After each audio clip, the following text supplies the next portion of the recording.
G'day guys, and welcome back to the workshop. I'm just having a short video today because while I've been doing all the live streams of hand sanding and stuff like that, I've come across a problem that a lot of knife makers will be familiar with.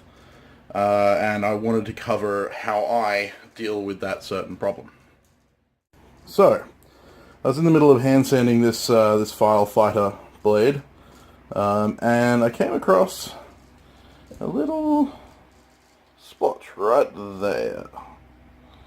Now, for anyone who's familiar with knife making, that semicircular pattern right there that is mirrored on the other side normally means the death of a knife.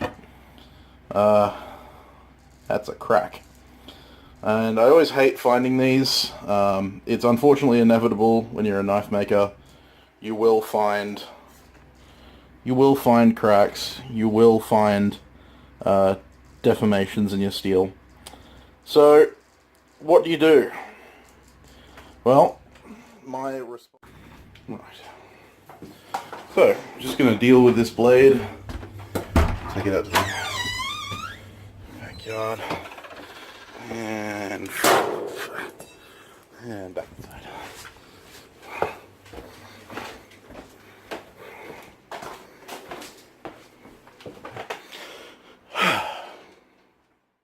Okay guys, so that was obviously a joke.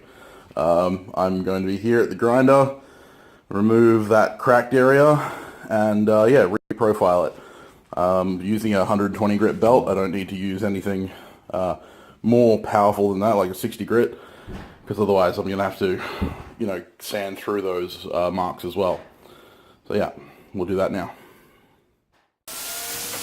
Okay, so you'll notice I'm jumping back to the bucket quite a bit, and that's mainly because this has been finished ground, it's quite thin, which means the heat builds up in it really fast, especially around the tip. So I'm being very careful not to overheat my steel, just like I was when I was finished grinding before. I go first horizontally so I can see my angles, but then I want to go linear on the grinder, up and down, in order to get a nice smooth curving transition rather than kind of blocky steps in my transition. And because I've removed steel from the edge in order to get it back to the tip, the area that's now along that edge is quite a bit thicker. So now I have to rework those bevels, as you can see me doing now, back to an edge from the spine. And this just means that I need to be very careful again with my heat, being that I've got much more surface area in contact with the belt and it's a very high grit.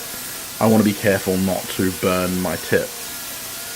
I don't need to regrind my clip because the clip was already ground in and I'm actually grinding back towards it. So it's going to be there after I finish the grind, as long as I'm careful with my grind lines. I had to shift the camera a few times to get around it, but I wanted to make this one continuous shot because it's a relatively simple process. It's just requires a few quenches every now and again.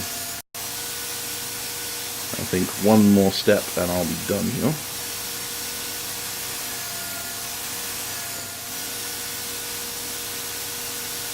And there it is. So, there you go. That's how I repair a cracked blade, if the crack is close enough to the tip that I can do that kind of thing. But yeah, so now I've got to hand sand this to 180 grit, and then I'll go to 240, 400. When this video is uploaded, I will be, right after this video is uploaded, I will be live streaming on my channel, so if you want to come by and say hi and check it out, then please feel free to drop it in the live stream chat, and hopefully I'll see you there. Cheers guys.